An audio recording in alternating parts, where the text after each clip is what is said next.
Well, I have a question for you. Does housework ever make you angry?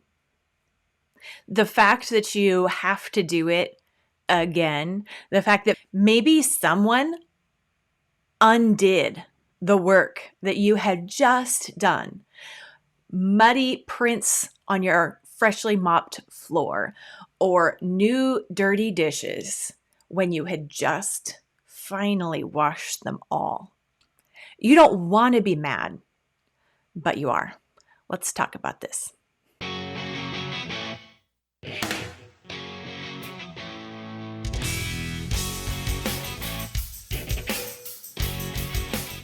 Hi, I'm Mystie Winckler, author of the book Simplified Organization: Learn to Love What Must Be Done. I write, podcast, and I also run Convivial Circle, a mom support group helping women to excel at homemaking and love their life with their family at home. I know the feeling of seeing what work needs to be done around the house and starting to feel the rise of bitterness, resentment, anger, irritation, whatever label we want to put on that feeling that rises up. It's not a good feeling.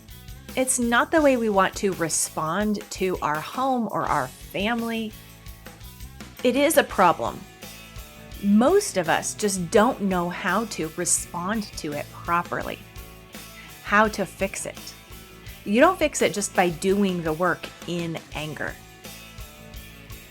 Grab a basket of laundry to fold, and let's talk about how to actually address our attitude about the home when we feel mad about doing the housework. We look around and we see the work that we need to do. It's all too much for us to fit in the time that we have available. We've all been there. So how do we respond? Sometimes we might sigh and get on with what we can do, sad that we can't do more. Sometimes we might decide to just put it all off until some magical day where we will have enough time to get it all done. Sometimes we feel angry. When we feel anger, as we look around and see the housework to be done, we might not even realize that it's anger that we're feeling. We might justify our response in our own heads. However, unless we correctly identify our problem, we're not going to be able to effectively solve it. And anger with housework is a problem. And the problem that we need to solve isn't the housework. And it's not even the fact that we have to do it again after having just finished it. In my own life, I've seen 3 different scenarios where anger, even self-justified anger, has been my response. Each of these 3 different situations has to be answered in a particular way, but each can be answered and resolved without yelling or bitterness or resentment. After all, we want to love our life as moms at home. So we can feel angry when we clean the house because we're focused on finishing the housework. We want to be done with the cleaning. And then too soon after we finish, we have to do it all over again. That's easy to blame the kids or even our husband for undoing our work that we had finished, for making messes again, for needing more food or more laundry. When we see housework as a thing that we're supposed to finish, check off, and move on from, then it feels like the people are the problem. We finished the work, but because of others, we have to go do it again. The problem in such cases is only our perspective, the story that we're telling ourselves about the work in our heads. It's not about the people, and it's not even about the work. It's about the way we're thinking about it. It's our view of the nature of housework, even the nature of life. We don't understand that our position in relation to our home and family is as caretaker, which involves ongoing work. The work of keeping a home is not work that ever stays done. Now, that's not a discouraging statement if we look at it rightly. If that statement, however, makes us say, ugh, and wonder why we even bother, then we are the problem. The good news is that we can fix this attitude problem.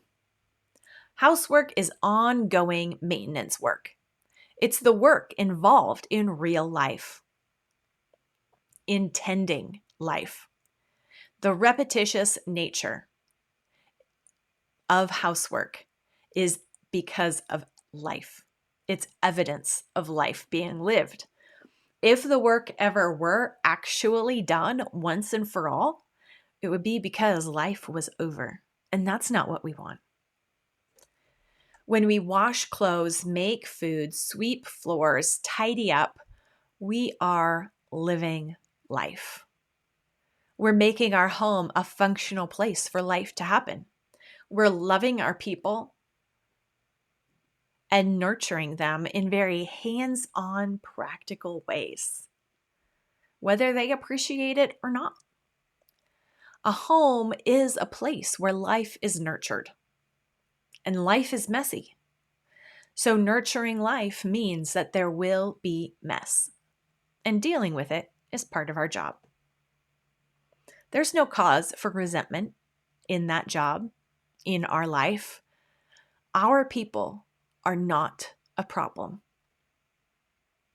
They are the point. A second reason why we can become angry in our housework is feeling like no one ever helps me clean. When we feel like others aren't pitching in, doing their part, or helping out, then we can feel resentful, which is another form of feeling angry. We think they should be contributing to making it better and not just contributing to the mess. There are two possible errors that we can be making when we respond with resentment to other people's lack of helping out around the house. The first is a misunderstanding of our position as homemaker. It's a misunderstanding of our responsibility within that role. Either we don't see homemaking as a position and a responsibility that we can embrace, or we focus more on the perks than the work entailed in that job. It's not just about being the one who does the decorating, right? Our culture today assumes that it is best for everyone to equally split the mundane, tedious housework. This comes from a place of disrespecting the work. It's actually not true that the housework should be split equally among each member of the household, or even equally between the adults of the household. It's not true, it's not biblical, and yet you never really hear anyone questioning this fundamental assumption in our society. As a homemaker, the work of running the home, cooking and cleaning included, is our responsibility. It's our job. It's not drudge work. Having housework to do is not a downer. For there to be a home, someone has to be responsible for keeping things running.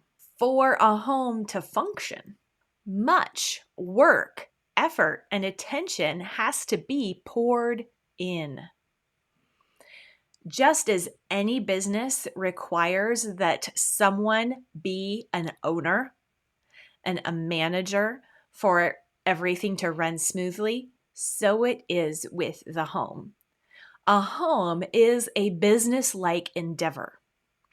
a company, or a troop of people together, united on a mission.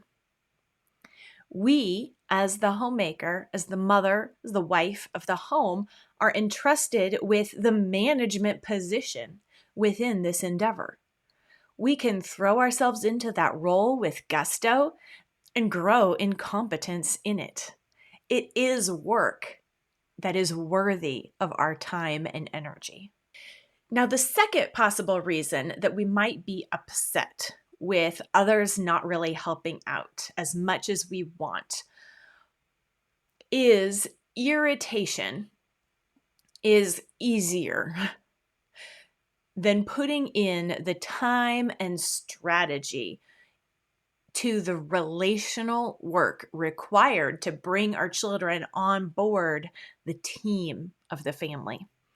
Instead of training our children and figuring out routines that allow them to participate within their own capacity, we do the work that we ought to be teaching them to do while indulging in feeling like a martyr or just in self-pity.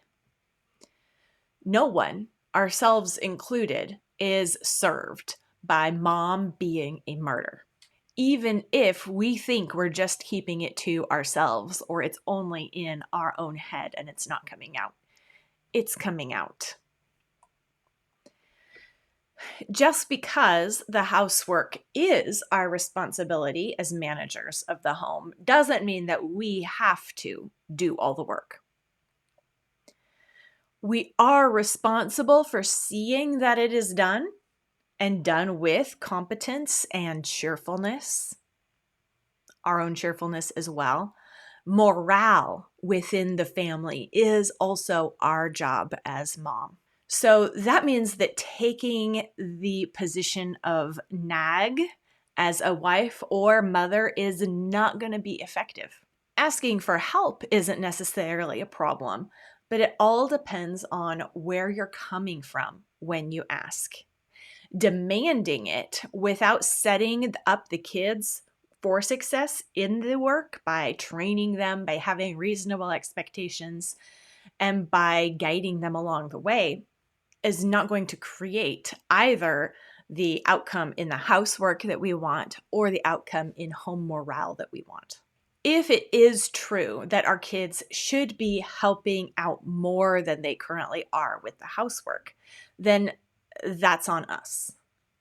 We can bring them on board and make them part of our team, teaching them and training them and equipping them, and not merely demanding of them. All right, so the third reason why housework can make us mad is that it might feel to us like we've been demoted when we see a whole bunch of house chores on our to-do list.